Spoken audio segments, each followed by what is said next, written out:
Multiplier mechanism. Multiplier mechanism क्या है?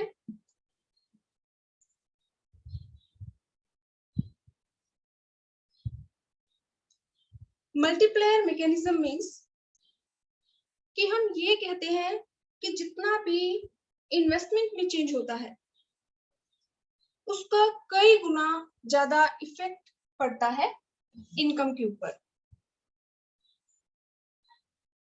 तो फॉर एग्जांपल कि अगर हमने 100 रुपीज इन्वेस्ट किए तो इस इन्वेस्टमेंट से, इस चेंज इन इन्वेस्टमेंट से जो इनकम है वो कई गुना ज्यादा इंक्रीज हो जाती है। कि फॉर एग्जांपल अगर केक की वैल्यू है 2 तो 100 रुपीज अगर हम इन्वेस्ट करें तो जो इनकम में जो चेंज होगा वो इसका 2 टाइम्स हो जाएगा, यानी कि इनकम हमारी इंक्रीज हो जाएगी 200 रुपीज से। तो ये जो 100 रुपीज है ये कैसे कन्वर्ट हुए इस 200 रुपीज में, ये हमारा क्या है? Multiplier mechanism. मल्टीप्लायर मीन्स कि जितनी इकोनॉमी में इन्वेस्टमेंट इंक्रीज होती है उसका कई गुना इनकम इंक्रीज हो जाती है। और वो कैसे होती है, वो क्या है? मैकेनिज्म, या फिर हम कह सकते हैं वर्किंग ऑफ इन्वेस्टमेंट मल्टीप्लायर। तो इसको हम एक एग्जांपल की हेल्प से समझते हैं। आपको क्वेश्चन में चाहे डेल्टा आई की वैल्यू गिवन हो या चाहे आपको डेल्टा वाई की वैल्यू गिवन हो, दोनों ही सिचुएशन में हमारी सेम प्रोसीजर होगी। आपको क्वेश्चन में डेल्टा आई की वैल्यू गिवन होगी या फिर डेल्टा वाई की, और साथ में आपको वैल्यू गिवन होगी एमपीसी या फिर एमपीएस की। तो फॉर एग्जांपल अगर हमें क्वेश्चन में गिवन है डेल्टा आई है हमारा 100 और एमपीसी की वैल्यू अगर हमारी है 0.5, तो इस सिचुएशन में जो चेंज इन इन्वेस्टमेंट है ये कैसे इनकम में कन्वर्ट होगा, इनकम कैसे कई गुना इंक्रीज हो जाएगी। तो इसमें हम एक शेड्यूल की हेल्प से इसको एक्सप्लेन करेंगे। ये हमारा है फर्स्ट, ये राउंड फर्स्ट जो कॉलम है, सेकंड हमारा है डेल्टा आई, फिर हमारा है डेल्टा वाई, डेल्टा सी, और ये हमारा है डेल्टा एस। तो शुरू में हमें चाहे डेल्टा आई की वैल्यू गिवन हो या delta Y, change in Y की वैल्यू गिवन हो, क्योंकि फर्स्ट राउंड में जितनी हमारी चेंज इन इन्वेस्टमेंट है उतनी ही हमारी चेंज इन इनकम है। तो अगर हमें चेंज इन वाई की वैल्यू गिवन है तो भी हम यहाँ लिखेंगे और सेम वैल्यू हम यहाँ पे लिख लेंगे, या फिर चेंज इन आई की वैल्यू गिवन है तो भी फर्स्ट जो राउंड है उसमें जितनी डेल्टा आई है उतनी ही हमारा डेल्टा वाई है। अब जो फर्स्ट राउंड में हम एक्सप्लेन करेंगे कि जो इन्वेस्टमेंट जो इंक्रीज हुई है एज इट इज, जो इन्वेस्टमेंट है ये हमारी कन्वर्ट हो जाती है इनकम में, और जो इनकम है ये हमारी स्प्लिट हो जाती है 2 पार्ट्स में, क्योंकि हमें पता है इनकम के 2 कंपोनेंट है, y equal to c plus में s। तो जो इनकम है ये स्प्लिट हो जाएगी change in C and change in S में, और वो डिपेंड करेगा हमारी एमपीसी की वैल्यू पे। कि अगर फॉर एग्जांपल एमपीसी की वैल्यू 0.8 है तो 100 में से 80 rupees delta C and 20 delta S. या अगर हम यहाँ पे 0.5 ले तो डेल्टा सी की वैल्यू हमारी हो गई 50 और डेल्टा एस की वैल्यू हमारी हो गई 50। तो ये डिपेंड करेगा वैल्यू ऑफ एमपीसी पे। ये हमारा फर्स्ट राउंड हो गया। तो आपसे 1 मार्क में पूछा भी जा सकता है कि जो फर्स्ट राउंड है उसमें हमारी जो चेंज इन इन्वेस्टमेंट है वो एज इट इज इनकम में कन्वर्ट होगी या कम होगी उससे या ज्यादा होगी। या सेकंड क्वेश्चन आपसे पूछा जा सकता है कि जो भी चेंज इन वाई है वो कैसे स्प्लिट होती है delta C and delta S में, तो डिपेंड करेगा एमपीसी पे।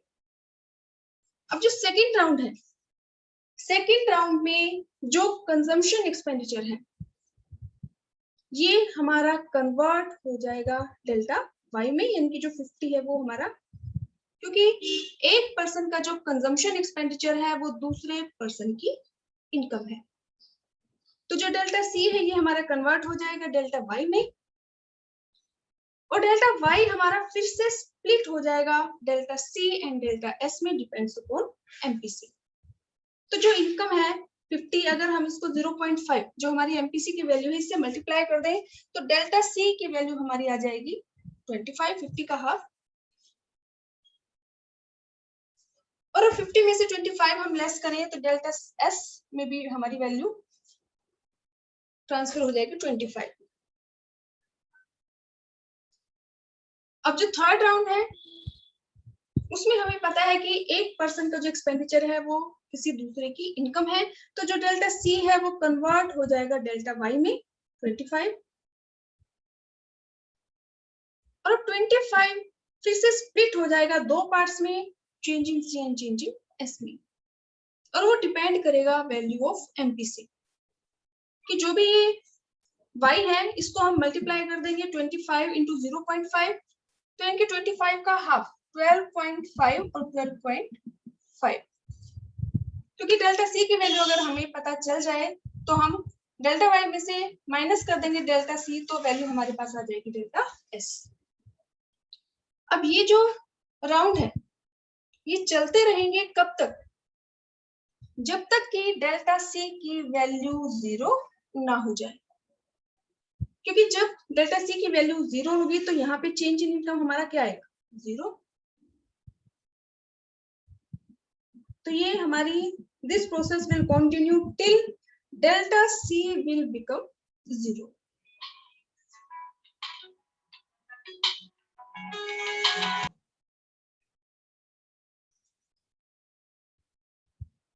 अभी प्रोसेस है तब तक चलती रहेगी जब तक डेल्टा सी हमारा 0 ना हो जाए।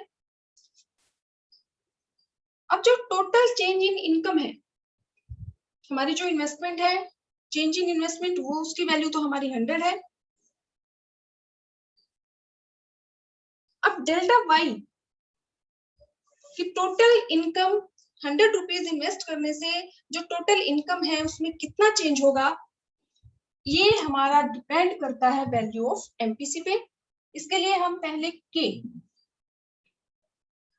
जो इन्वेस्टमेंट मल्टीप्लायर की वैल्यू है वो हम फाइंड आउट करेंगे। तो के हमारा किसके इक्वल है, डेल्टा वाई अपॉन में डेल्टा आई।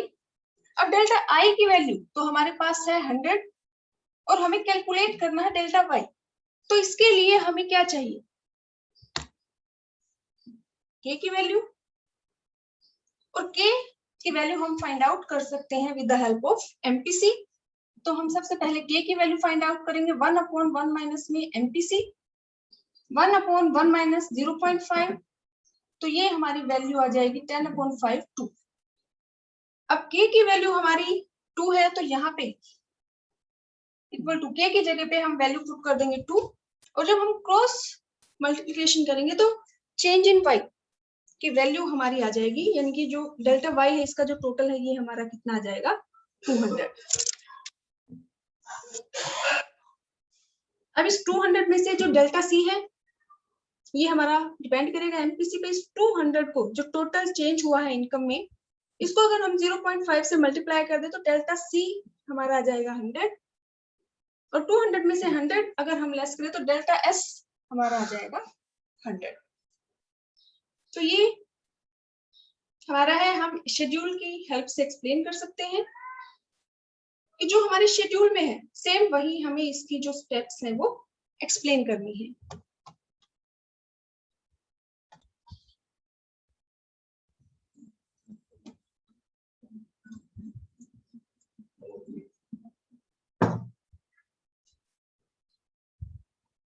नेक्स्ट हमारा जो टॉपिक है वो हमारा है determinants of investment.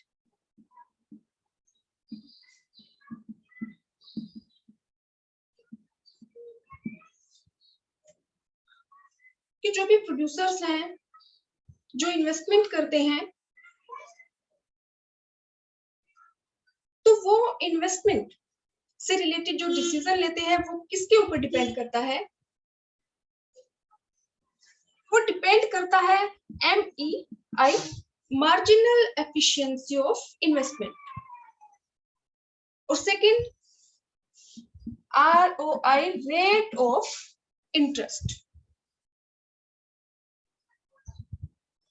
Marginal efficiency of investment क्या है? कि फॉर एग्जांपल आपने या प्रोड्यूसर सेक्टर ने हमारे इन्वेस्ट कर दिए 2 लाख रुपीस, और इस पे इसकी जो रिटर्न आएगी इस 2 लाख रुपए को इन्वेस्ट करने से, उसकी जो रिटर्न आएगी 2 लाख रुपए पे, फॉर एग्जांपल वो है 10%। यानी कि अगर प्रोड्यूसर सेक्टर 2 लाख रुपए इन्वेस्ट करे तो उसका 10% 20,000 उसका प्रॉफिट होगा। ये उसका रेवेन्यू, हम कह सकते हैं कि 2 लाख रुपए पे जो उसका मार्जिनल एफिशिएंसी ऑफ इन्वेस्टमेंट है वो उसकी है 10%, तो 2 लाख रुपए से 20,000 उसका रेवेन्यू है। अब वो कंपैरिजन करता है इस मार्जिनल एफिशिएंसी ऑफ इन्वेस्टमेंट का रेट ऑफ इंटरेस्ट से। रेट ऑफ इंटरेस्ट मींस कि प्रोड्यूसर सेक्टर ने अगर ये 2 लाख रुपए लोन लिया है, बोरो किया है, तो उस केस में उसको इंटरेस्ट पे करना पड़ेगा। तो अगर जो उसकी मार्जिनल एफिशिएंसी ऑफ इन्वेस्टमेंट है वो तो है 10%, और उसकी जो कॉस्ट है, रेट ऑफ इंटरेस्ट जो है, जो पैसा उसने इन्वेस्ट किया है वो उसने कहीं से बोरो किया है, तो उस पे उसको इंटरेस्ट पे करना पड़ेगा, रेट ऑफ इंटरेस्ट। और अगर वो रेट ऑफ इंटरेस्ट उसकी है 6%, तो 2 लाख रुपए पे उसके जो इंटरेस्ट उसको पे करना पड़ेगा वो उसका है 12,000। तो इन्वेस्टमेंट से रिलेटेड जो भी डिसीजंस लिए जाते हैं वो डिपेंड करते हैं marginal efficiency of investment and rate of interest पे। अगर जो MEI है, marginal efficiency of investment is greater than rate of interest, तो इस केस में जो इन्वेस्टमेंट है वो इंक्रीज होती है, क्योंकि प्रोड्यूसर को फायदा होगा। वो जो इस पे इंटरेस्ट पे करेगा वो कम है और उसको जो फायदा मिलेगा वो ज्यादा है। अगर rate of interest is greater than marginal efficiency of investment, तो इस केस में जो इन्वेस्टमेंट है वो कम होगी। फॉर एग्जांपल कि अगर मार्जिनल एफिशिएंसी ऑफ इन्वेस्टमेंट है 6% और रेट ऑफ इंटरेस्ट है 10%, तो जो प्रोड्यूसर सेक्टर है वो इंटरेस्ट की पेमेंट ज्यादा करेगा और उसका जो प्रॉफिट है वो कम होगा, तो इस केस में जो इन्वेस्टमेंट है वो डिक्रीज होगी। और अगर marginal efficiency of investment is equal to rate of interest, तो इस सिचुएशन में इन्वेस्टमेंट में कोई चेंज नहीं होगा, क्योंकि प्रोड्यूसर सेक्टर को ना प्रॉफिट होगा ना लॉस होगा। जितना वो इस पैसे पे इंटरेस्ट पे करेगा उतना ही उससे उसकी इनकम है। तो इस सिचुएशन में इन्वेस्टमेंट में कोई चेंज नहीं होगा। और MEI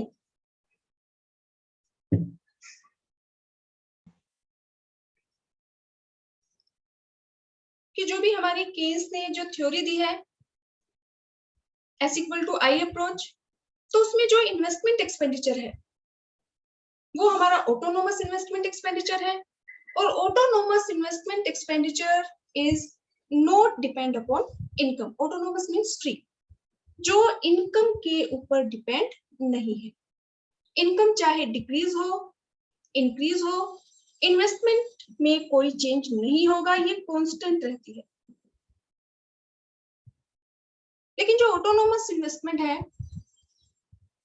ये डिपेंड करती है रेट ऑफ इंटरेस्ट पे,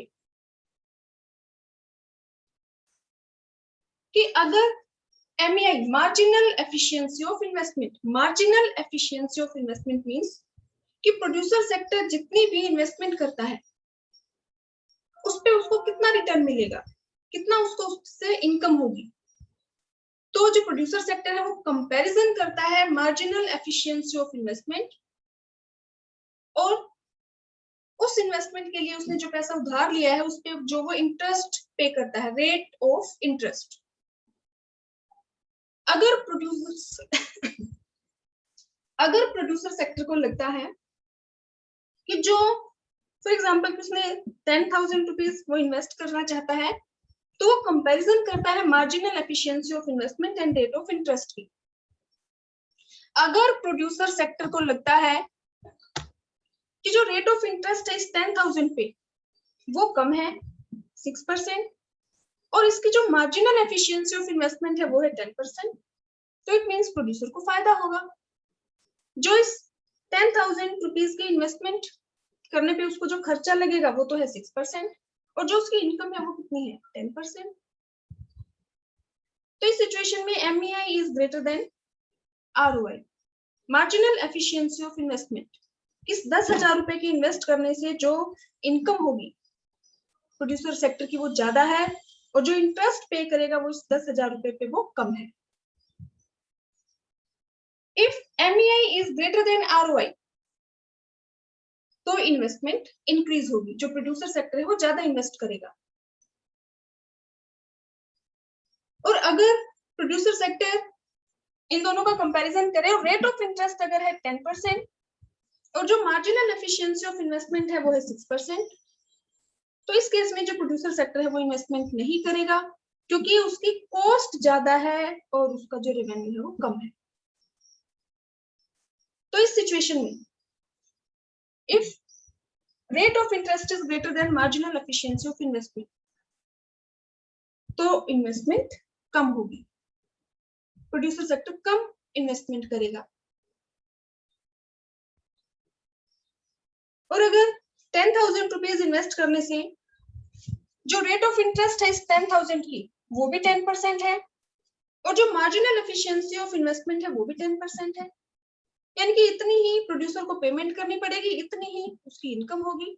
तो इस सिचुएशन में when marginal efficiency of investment is equal to rate of interest, तो इन्वेस्टमेंट में कोई चेंज नहीं होगा।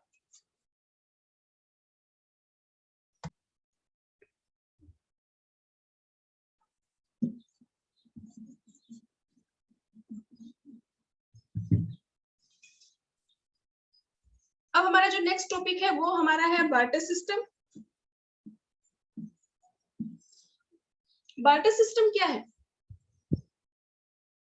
It is a system in which goods are exchanged for goods.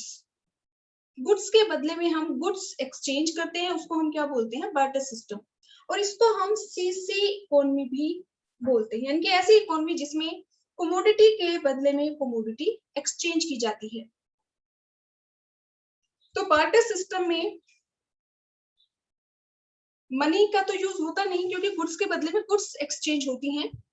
तो हम ये कहेंगे कि बार्टर सिस्टम में जो मनी यूज किया जाता था वो था कमोडिटी मनी,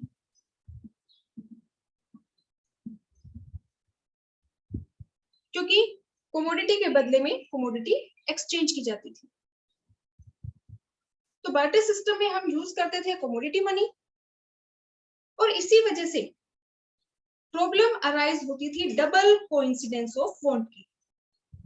1 मार्क में आपसे पूछा जा सकता है बार्टर सिस्टम का मीनिंग, CC इकोनॉमी क्या है या कमोडिटी मनी क्या है, और इसकी जो भी लिमिटेशंस है। तो बार्टर सिस्टम की जो फर्स्ट लिमिटेशन है वो क्या है? Double coincidence of want. Double coincidence of want mean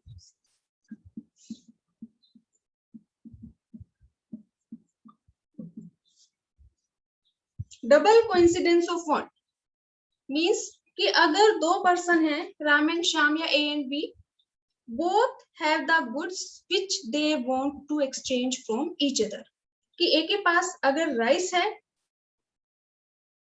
उसको परचेज करने हैं शूज, तो वो ऐसे पर्सन को सर्च करेगा जिसके पास